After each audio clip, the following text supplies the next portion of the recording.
오늘 오후에 우리 베드로전서 4장 살펴보겠습니다.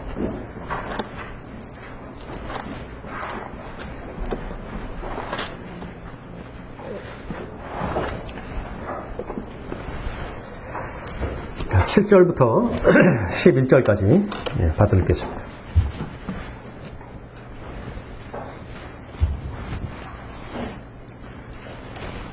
베드로전서 4장 7절부터 11절입니다. 만물의 마지막이 가까웠으니 그러므로 너희는 정신을 차리고 깨어 기도하라. 무엇보다 서로 뜨겁게 사랑하라. 이는 사랑이 허다한 죄들을 덮기 때문이니라.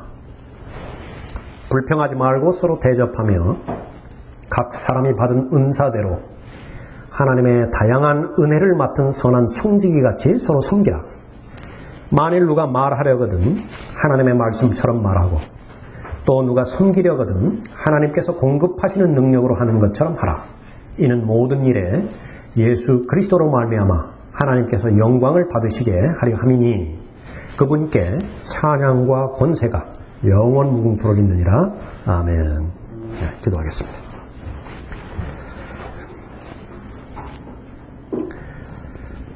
아버지 하나님, 오후에도 특권 가운데 특권인 주님의 이름으로 경배할 수 있도록 또 한 번 모일 수 있도록 인도해 주시니 감사를 드립니다. 이 자리에 머리 숙인 모든 하나님의 자녀들의 마음의 중심을 주님께서 알고 계십니다. 하나님께서 진리의 말씀을 계시해 주셨을 때 그 어떤 대가와 희생임에도 불구하고 성별할 수 있는 결단을 내릴 수 있도록 인도하여 주셨고 또 오늘 이 시간에 이르기까지 가장 최선으로 또 하나님을 섬기는 신실한 성도들임을 주님께서 잘 알고 계십니다. 특별히 오늘 장례 기념 예배를 통해서 또 하나님 앞에 경배드리고 있는데 오늘을 기점으로 해서 더욱더 교회에 맡겨주신 하나님의 위임 사항들을 잘 감당하는 능력 있는 역군들을 되도록 인도해 주시고 또 그를 위해 필요한 모든 가정과 교회의 필요들을 주님 방법대로 채워주시길 원합니다. 후에 다시 저는 하나님의 말씀에 집중하고자 합니다. 또 하나님께서 인도하여 주셔서 각 사람과 또 각 가정과 교회에 가장 적합한 말씀으로 인도하여 주셔서 하나님의 목표 있는 은혜 가운데 저희들이 늘 머물러 있을 수 있도록 돌봐주시길 원합니다. 저를 주님 손에 의탁드립니다. 주님 영으로 충만하게 채워주시길 원합니다. 주 예수 그리스도 이름으로 기도드렸습니다. 아멘. 설교의 제목은 재림을 기다리는 증거, 거룩한 삶이라고 하는 제목입니다. 성경에서는 진짜로 믿느냐 아니면 입술로만 믿느냐에 상당히 관심이 있습니다. 왜 그러냐 그러면 바로 하나님의 한 분 계시는 것이 아니라 하나님의 원수인 또 다른 신이 있죠. 마귀가 있죠. 그것은 하나님의 원수이기 때문에 대적이기 때문에 하나님께서는 믿음을 통해서 역사하시는데 마귀는 그 믿음이 형성되지 못하도록 방해하는 것입니다. 마귀의 특기 가운데 그 하나는 아주 진짜와 구분하지 못하게 만드는 유사 제품을 만드는 거죠. 짝퉁을 만드는 건데 아주 명수입니다. 짝퉁을 만드는 명수인데 그것이 진짜인 것 같게 만들어요. 본인도 이게 진짜 믿음인지 가짜 믿음인지 잘 몰라요. 그게. 그러면은 성령 하나님께서 그 부분을 너무나 분명하게 잘 아시기 때문에 제일 안타까운 사람이 내가 하나님의 자녀인 줄 인생 끝까지 속아버리는 거예요. 그러니까 자기는 아닌데 하나님께서 보실 때는 생명이 없는데 마귀에게 속아가지고 내가 하나님의 자녀인 줄 잘못 알아요. 그래서 내가 죽은 다음에 깨어보니까 절대로 가서는 안 되는 장소에서 깨어나 버리는 것입니다. 하나님께서는 바로 이 믿음에 대해서 실제로 진실로 믿는 것인지 믿지 않는 것인지 자신을 늘 입증하기를 바랍니다. 증명하라고 그러죠. 그러니까 자신을 증명하라. 그럼 어떻게 증명하는 것이냐? 그러면 그것은 드러난 것을 보고서 증명을 할 수 있다고 말씀하십니다. 나무 가운데서 보이지 않는 부분이 뿌리죠. 보이는 부분이 열매지요. 그 부분을 아주 일관성 있게 계속해서 말씀하십니다. 바울이 가장 두려워했던 일이 무엇이었을까? 구원받은 다음에 하나님께서 맡겨주신 일들을 잘 감당할 때에 끝까지 계속해서 그 자신이 두려워했던 일들이 있습니다. 그것이 어떤 일이었느냐? 고린도전서 9장 27절에 잘 드러나 있는데 중간에서 하나님으로부터 쓰임받지 못하는 겁니다. 자, 한번 생각해 보십시오. 우리가 구원받지 못했습니다. 이제 막 구원받았죠. 그럼 온통 관심이 어디에 있느냐 그러면 구원받는 데 있습니다. 그래서 복음은 너무나 중요한 거예요. 고린도전서 15장 3절 4절에 기록된 그 복음, 예수 그리스도의 은혜의 복음을 마음으로 받아들이면 누구나 다 구원받는 것이거든요. 어떤 모임이 있는데 그 모임에 대해서 이단이냐 아니냐 그 시비가 있을 때 대부분 말하는 것이 뭐냐 그러면 거기에도 복음은 있지 않습니까? 많이 들어보셨을 거예요. 거기에도 복음은 있지 않습니까? 그러니까 거기에도 구원은 있지 않습니까? 구원받기 전에는 그것이 말 그대로 가장 큰 이슈입니다. 그러나 구원받은 다음에 사도 바울의 관점에서 보면은 이제 다 지나가 버렸어요. 그러니까 뒤돌아보지 않습니다. 이제 더 이상. 그러니까 바라봐야 되는 것은 이제 앞만 바라봐야 되는데 그 앞만 바라보는 거 그 앞에는 무엇이 있느냐 그러면 결승 라인이 있는 것입니다. 그러니까 그것만 있어요. 그것만. 그러면 거기 계속 달려가는데 정말로 지금 현실 가운데서 두려운 것은 뭐냐면 중간에 넘어지는 거죠. 그러니까 그런 선수들 몇 명 있었죠. 이번 아시안 게임 때.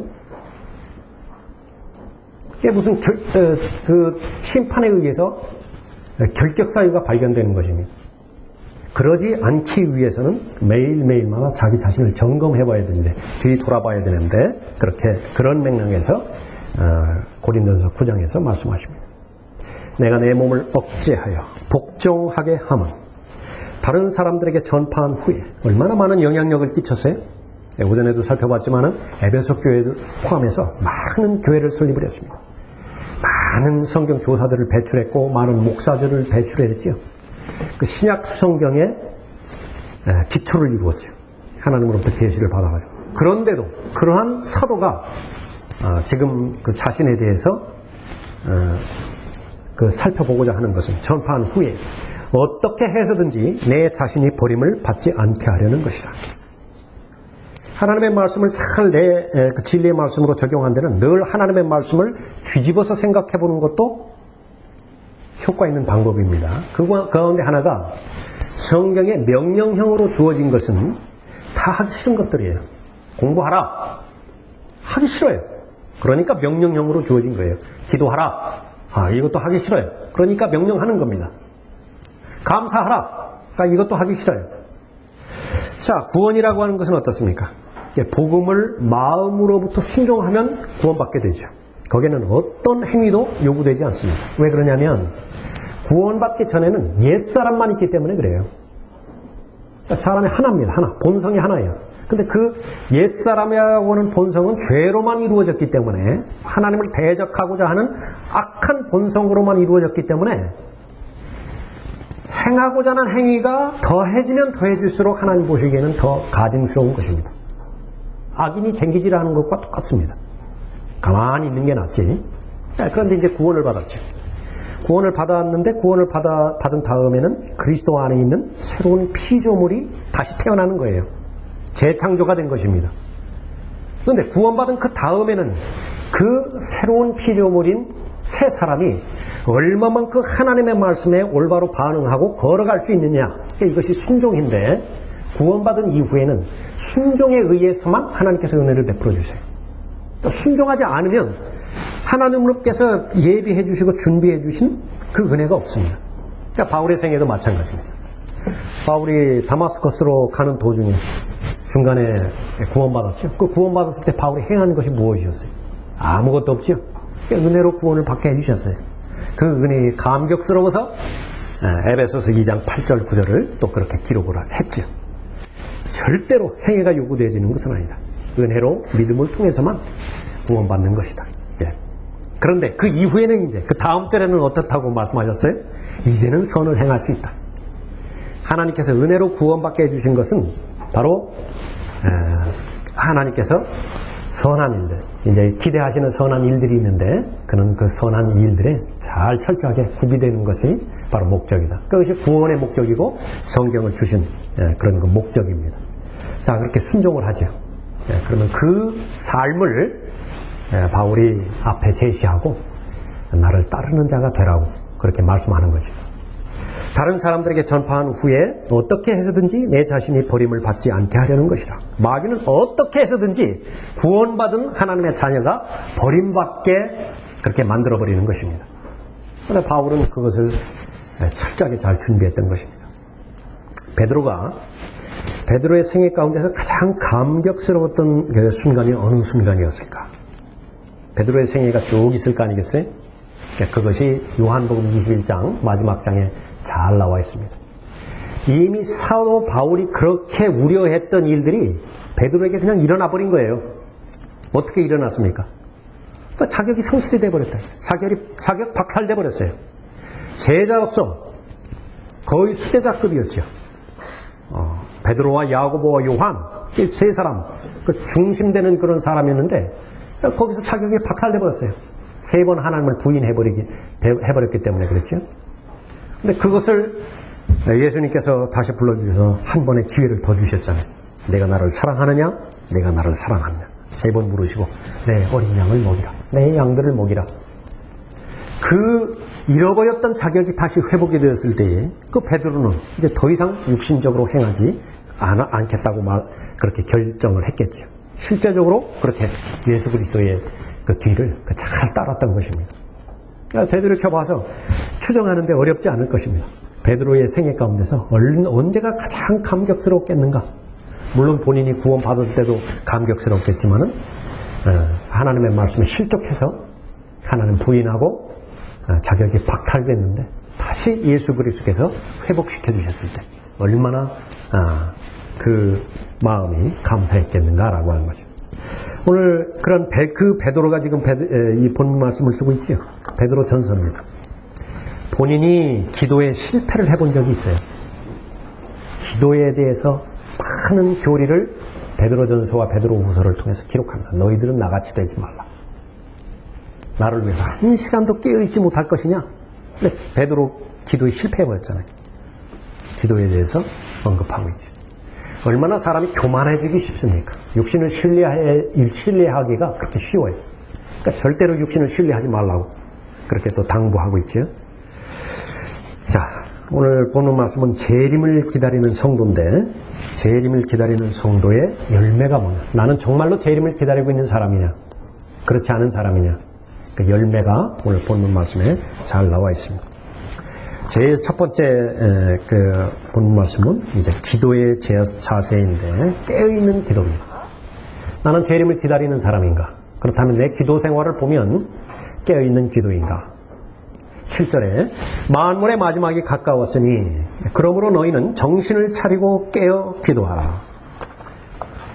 누가 기도할 수 있는 것이냐? 이제 사명감이 있는 사람이 이제 그 기도가 결정이 됩니다. 지난주에 그 해군 사관학교 창원시에 있는데 거기에서 그 전사한 해군 대위의 흉상 제막식이 있었어요. 근데 이 사람은 미국 사람입니다. 이름이 윌리엄 해밀턴 쇼웨이. 이 사람은 이제 부모님을 따라서 한국으로 왔는데 부모님이 선교사였습니다. 1922년에 이제 그 부부의 아들로 태어났어요. 평양에서 고등학교까지 공부를 했습니다. 그러니까 거의 한국 사람이 된 거죠. 이제 1943년에서 45년까지 해군 중위로 이제 근무를 했고 노르망디 상륙 작전에도 참가를 했습니다. 산전수전을 다 겪었겠죠. 전역을 했어요. 전역한 뒤에도 대한민국을 사랑해서 조선 해안경비대 사관학교 그런 그 학교가 있었는데 거기 교수로 영어도 가르치고 자기가 해군 장교였으니까 함정 장교로서 필요한 모든 운영수를 그렇게 가르쳤습니다. 그러다가 이제 미국으로 가서 자기 본국으로 갔는데 이 사람으로 따지면 유학이죠. 1950년에 갔는데 거기에서 이제 두 학교에서 하버드 대학하고 프린스턴 대학에서 공부를 하는 중이었습니다. 근데 1950년도에 이제 전쟁이 발발을 했죠. 이 사람이 결정을 하는 것입니다. 그 뒤에도 자기가 하나님께서 인도해 주시는 한국에, 대한민국에 자기 부모님과 같이 선교사로 갈 예정이었어요. 자기 부모님에게 편지를 씁니다. 어떤 편지를 쓰는 것이냐. 그 내용이 고통받는 한국인들을 외면하고 전쟁이 끝난 후에 선교사로 간다는 건 양심이 허락하지 않습니다. 전쟁이 끝난 다음에 선교사로 가는 것도 아무런 잘못이 아니죠. 그러나 이 사람이 그 당시에서 하나님과 대면했을 때에 깨어있는 기도를 한 사람이에요. 그러니까 그때의 응답이 무엇이냐면 자기 양심이 허락지를 않는 것입니다. 그래서 자원한 것이죠.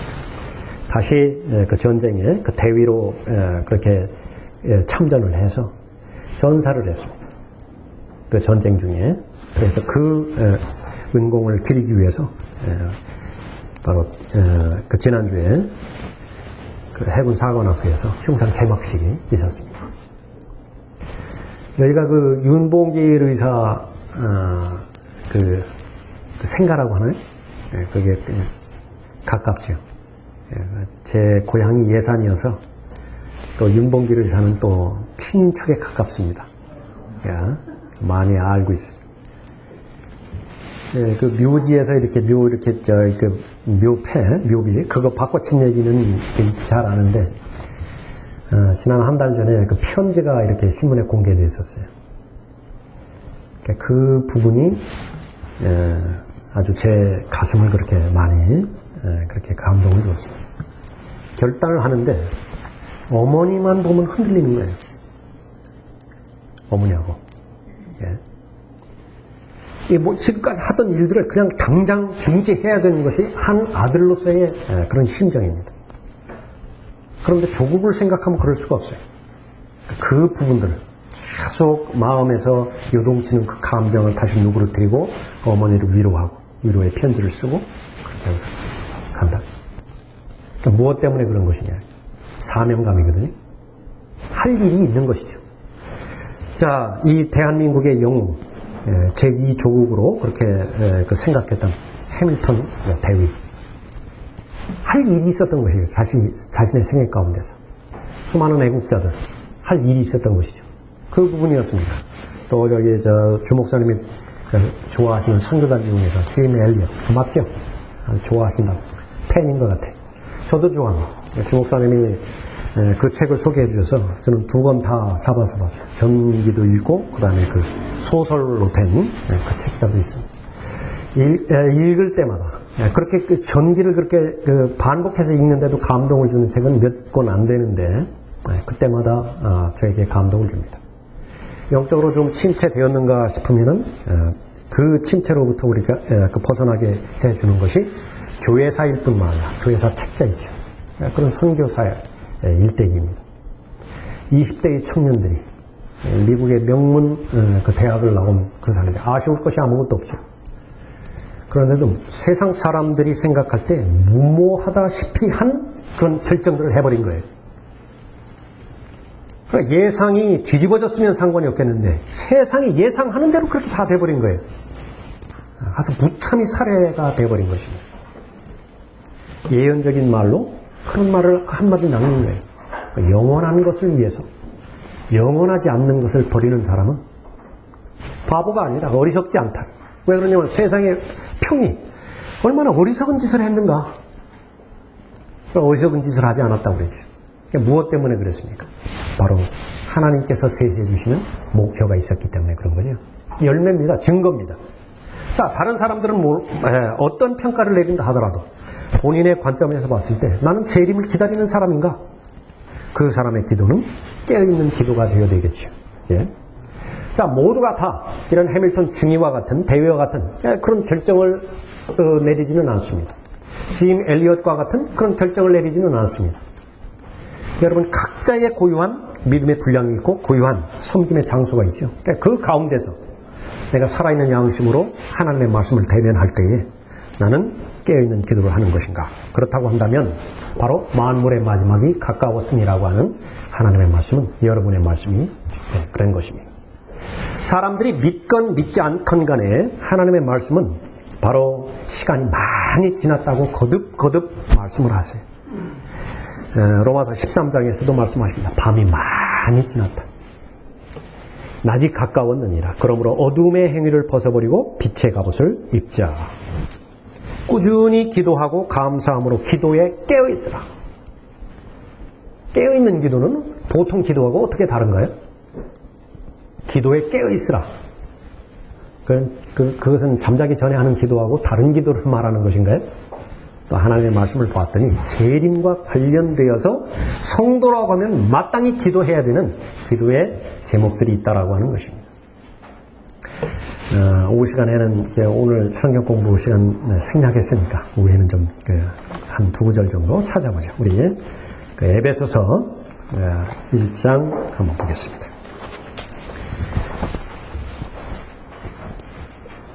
재림을 기다리는 성도, 모든 성도가 재림을 기다려야 되는데 나는 그 재림을 기다리는 증거가 있는 것인가? 그렇다면 나는 깨어있는 기도를 할 것입니다. 네. 에베소서 1장 15절에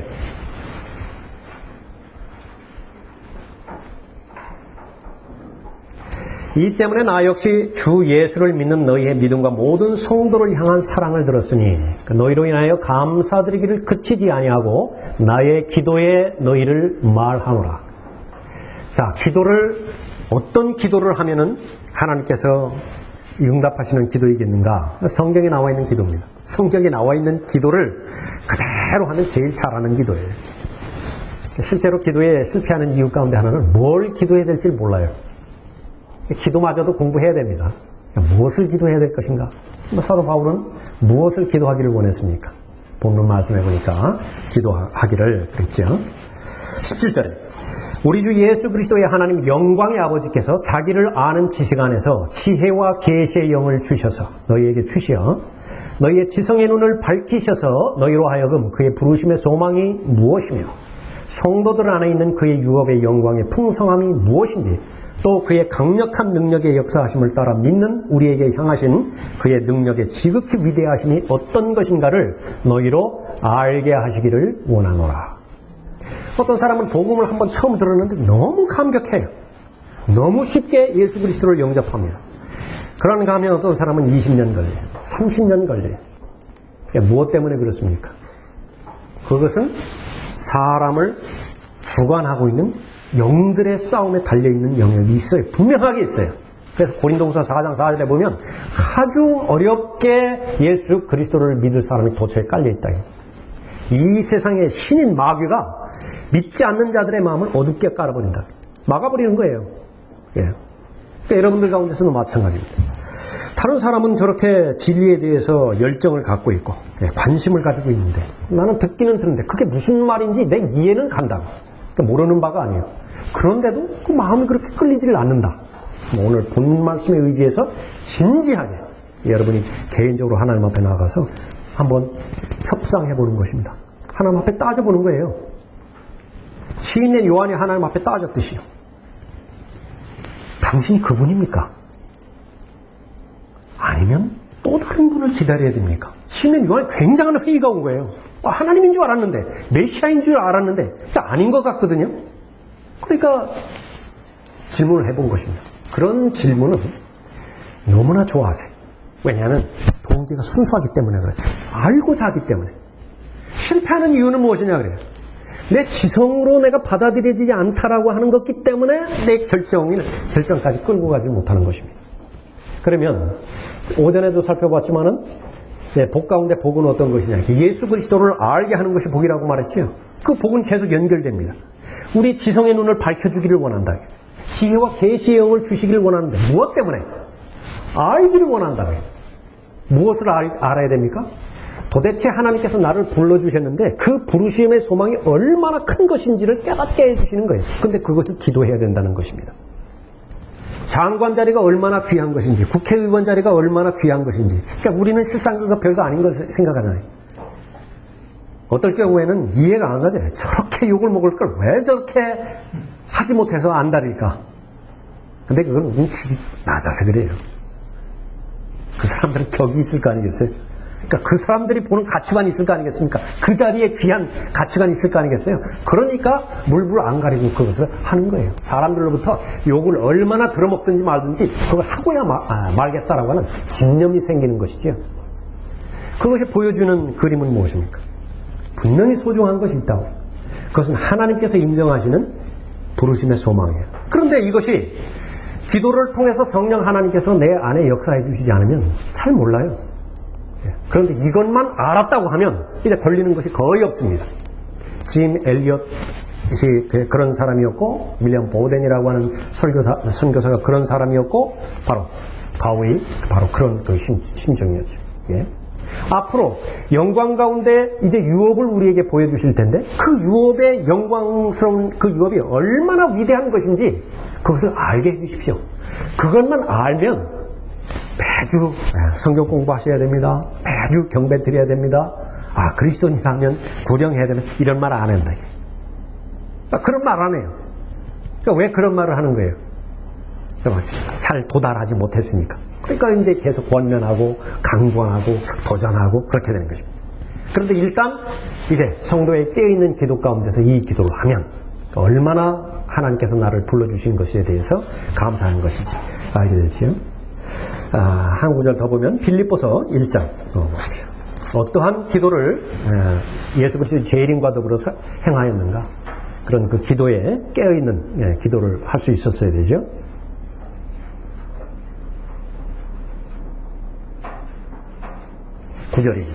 빌립보서 1장 9절에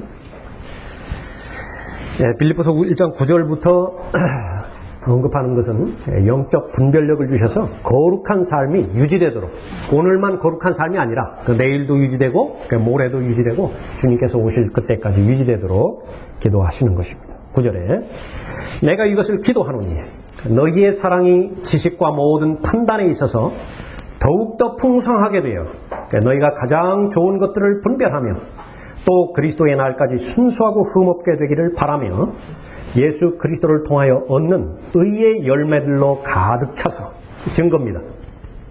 나는 재림을 기다리는 성도인데 그 증거가 있는 것인가? 그 열매로 가득 차서 하나님께 영광과 찬송이 되기를 바라노라.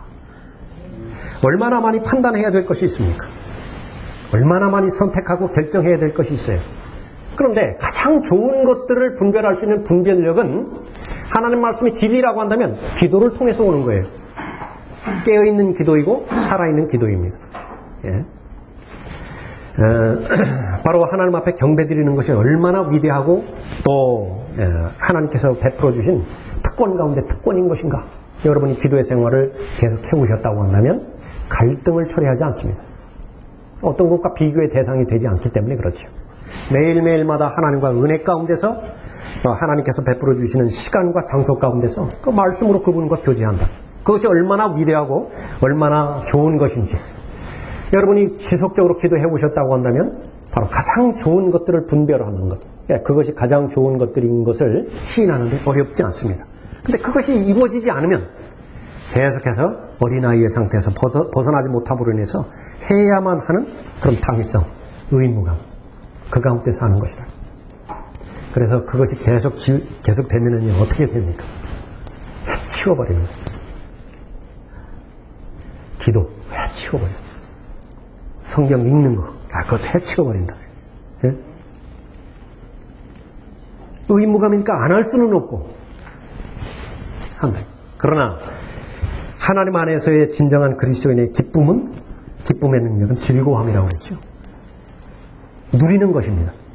하나님을 즐거워하고 하나님을 누리는 것, 그것이 진정한 그리스도인의 능력이거든요. 그런데 기도가 그것을 가능하게 해요. 그런데 기도에 접근할 때 이제 우리가 알았으니까 에베소서에 나오면 해야 할 기도가 나오죠. 빌립보서 마찬가지죠.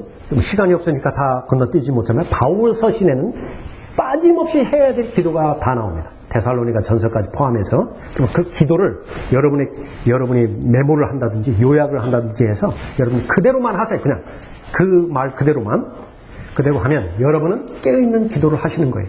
그러면 여러분이 하나님 앞에 은혜의 보좌 앞으로 나아갔을 때 처음에는 내가 기도의 방향이 있잖아요. 내가 기도의 목표가 있잖아요. 갈 때 어느새 하나님께서 그 기도의 방향을 슬며시 돌려주시는 거예요. 근데 내가 기뻐요. 그 기도의 방향이 바꿔지는 것에 대해서 내가 만족을 합니다.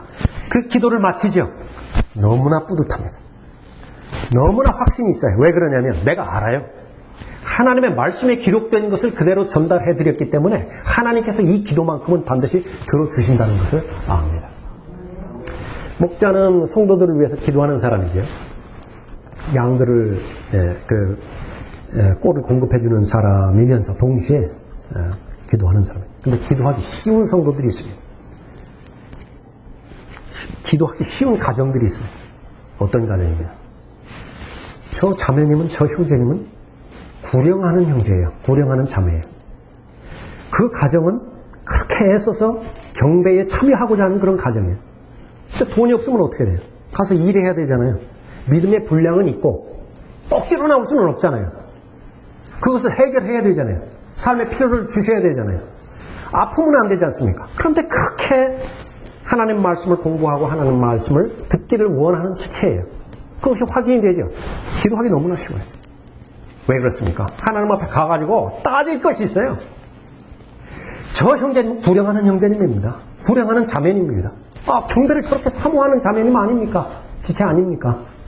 하나님께서 해결해 주셔야 되지 않습니까? 그러니까 이거보다 쉬운 기도는 없어요. 목자가. 그러나 아주 어려운 그 상황은 어떻게 됩니까? 어려운 상황. 그러니까 그것이 보여지지가 않아요. 열정이 보여지지 않는다든지 열매가 장시간 지났는데도 보여지지 않는다든지. 그런데 하나님께서는 틀림없이 그 사람을 진리의 지식 가운데 인도하기 위해서 환경을 조성해 주시거든요. 그렇죠? 그런데 우리는 은사지의 교리를 알잖아요. 은사지의 목표는 안정된 생활이에요. 안정된 생활을 위해서 하나님께서 도와주신다는 것입니다. 번영된 생활이고 성공적인 세상의 가치과 기준으로 볼 때 성공한 그 생활을 하나님께서 도와주시려는 것입니다. 근데 그것은 거짓교리라는 것은 알죠. 하나님께서 계속 말씀으로 하다가 안 하면 징계를 내리실 수밖에 없다고요. 사랑하시니까.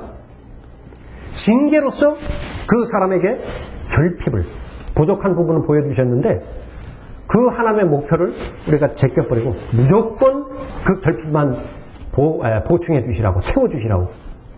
그렇게 해보면 그것은 이교도 기도가 돼버리지 않습니까? 예. 그러면 어렵죠. 그러니까 바로 깨어있는 기도. 그것이 얼마나 큰 특권을 우리에게 부여해 주시는 것인가. 그러니까 그것을 알 수 있는 것입니다. 깨어있는 기도는 항상 예수 그리스도께 초점을 맞춘 그런 기도로 우리를 인도해 주시는 것이죠. 예. 자, 그 다음은 뜨거운 사랑이라 그렇게 말씀을 하셨습니다. 다시 베드로전서로 가서 4장에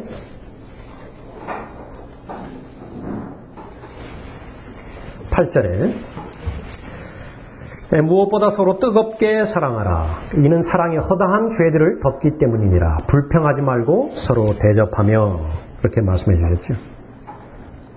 예수 그리스도께서 베풀어 주신 사랑, 그 사랑을 우리가 기억하는 것입니다.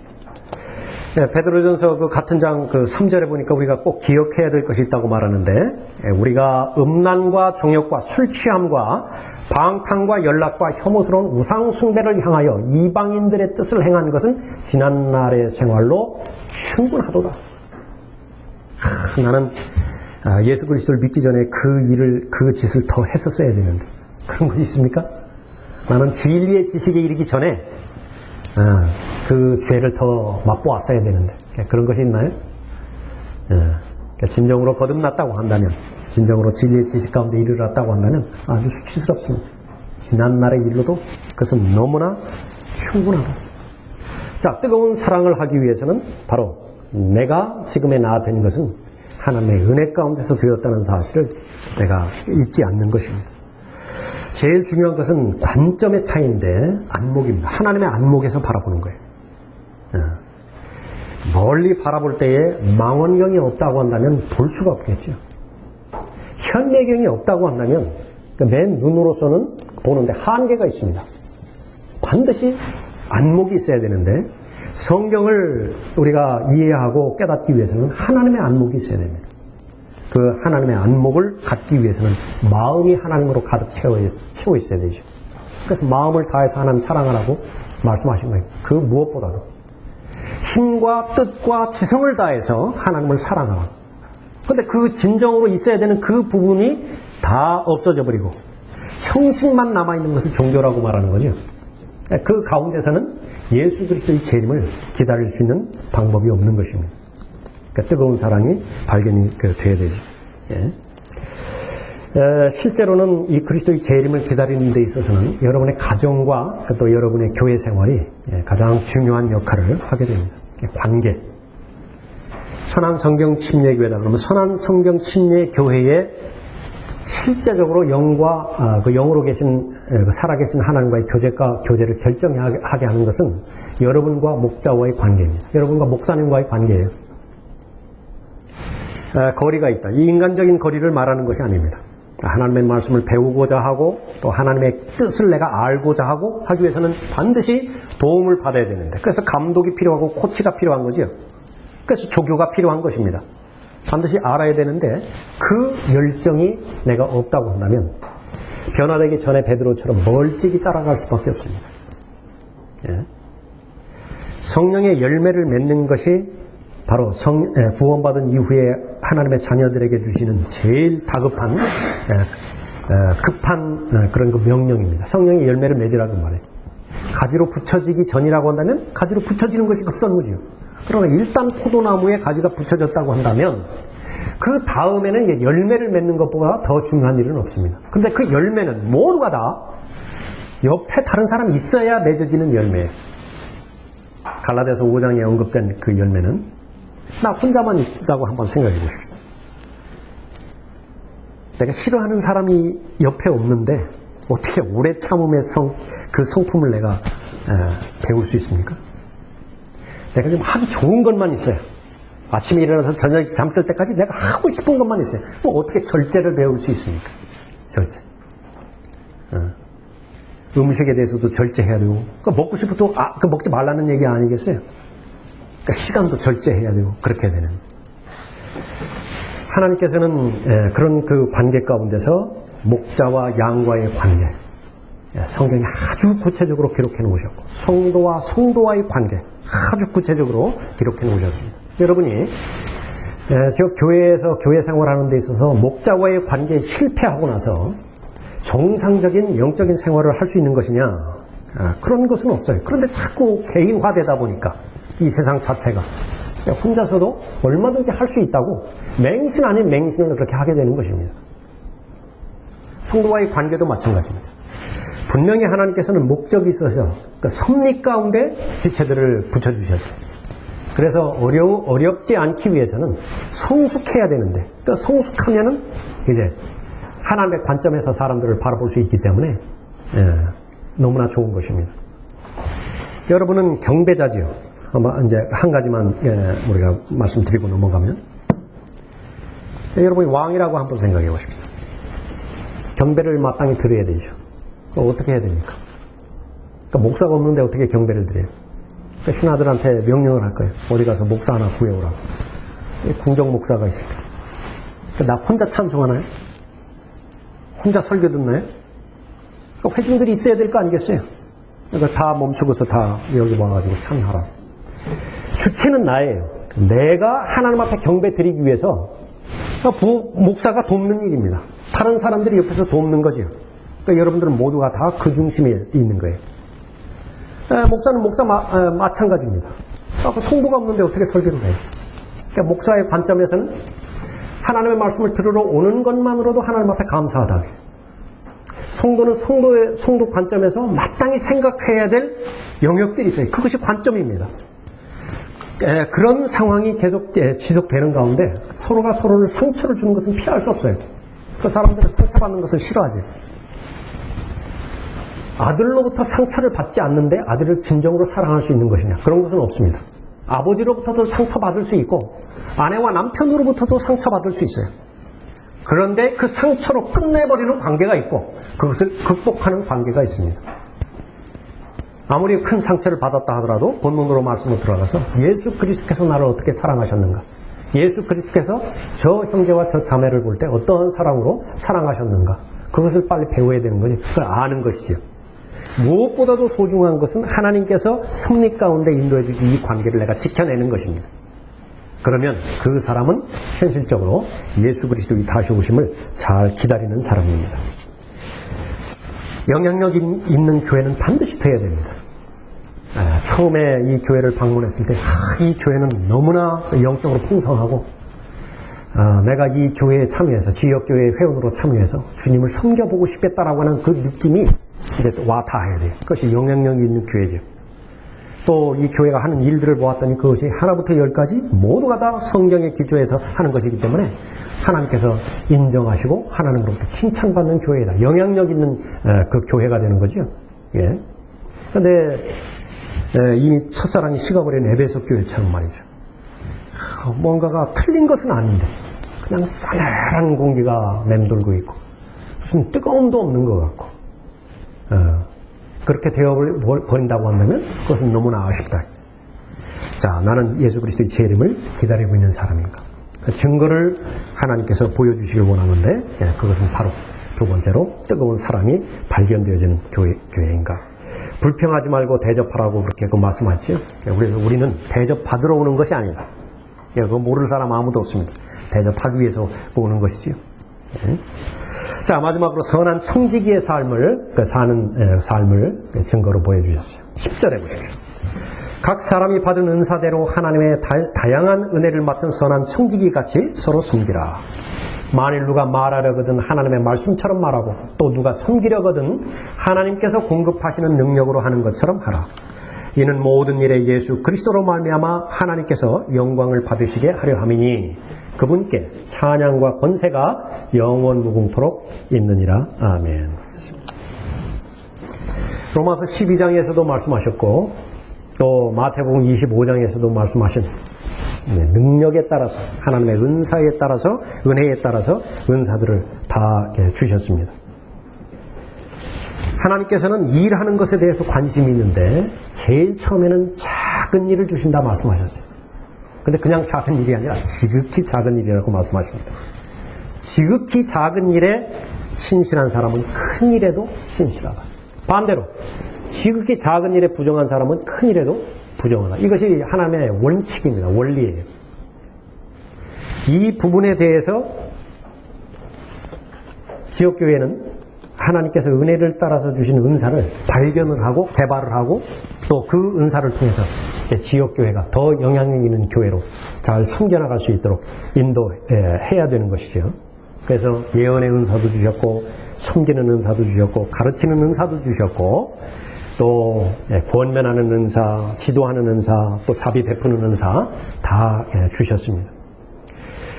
그 은사들을 활용하기 위해서, 은사들을 발견하기 위해서 오늘 여러분들은 모이신 거예요. 그 은사들을 발견하고 개발하기 위해서 구령 모임에도 참여하시는 것이고 여러분 주변에 사는 다른 사람에게 복음도 증거하는 것입니다.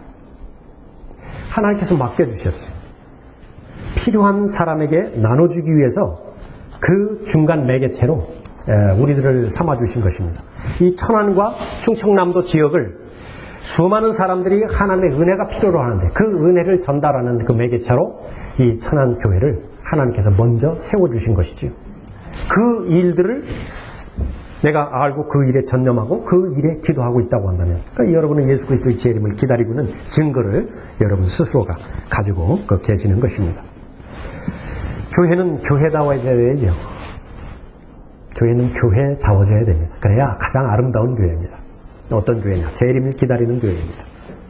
천안 성경 침례교회. 다른 지역에서 이럴 때 그 교회는 재림을 기다리는 교회예요.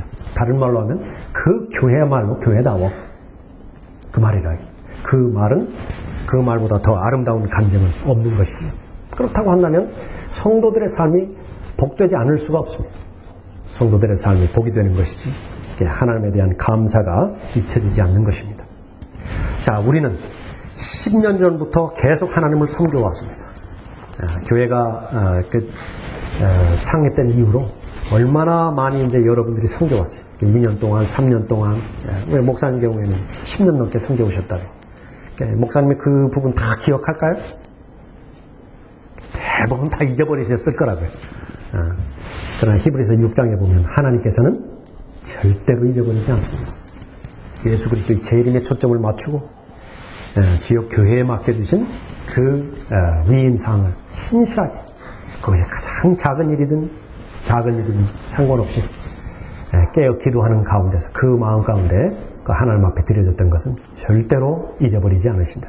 다 기억하셨다가 또 하나님께서 보상해 주시고 칭찬하시고 세워주시는 것입니다. 주님께서 오신 목적이 있죠. 잃어버린 자를 찾아 구원에 이르게 하여서 오신 것입니다. 주님께서 오신 목적이 있죠. 그리스도의 충만하심에 장성한 분량에 이르게 하는 것이죠. 그렇다면 우리도 주님께서 오신 목적대로 사는 것은 지극히 합당한 바로 우리의 고백입니다. 주님께서 잃어버린 자를 찾아서 그렇게 다니셨다는 것. 우리 그 잃어버린 자를 찾아서 다니시는 것입니다. 예수 그리스도께서 아버지의 때를 그렇게 간절히 그렇게 살피셨던 것처럼 우리도 하나님의 때를 살피는 거죠. 성경에 보니까 어떻게 가까웠다. 밤이 많이 지났다. 낮이 가까웠다. 그것을 내가 진심으로 기다린다고 한다면 여러분의 기도 가운데 하나님 말씀 안에 포함되어 있는 예수 그리스도의 재림과 관련되어 있고 교회, 지역교회의 덕을 세우는 그 기도가 포함이 될 것입니다. 그 다음에 여러분이 개인적으로, 가정적으로, 또 교회적으로 필요한 모든 것들을 하나님 앞에 간구할 때 그 간구에 하나님께서 응답해 주실 것입니다. 오늘 선한 성경 침례교회 창립 기념 예배를 통해서 다른 사람이 어떤 세상의 기준으로 평가하든지 그건 우리와는 상관이 없습니다. 우리의 최종본인 하나님의 말씀이 여러분의 개인과 가정과 교회를 평가할 때 교회다운 교회다. 그 인정과 칭찬을 받는다고 한다면 여러분의 입에서는 오늘 본 말씀 마지막에 있는 것처럼 아멘 그렇게 화답하실 것입니다. 네, 맞습니다.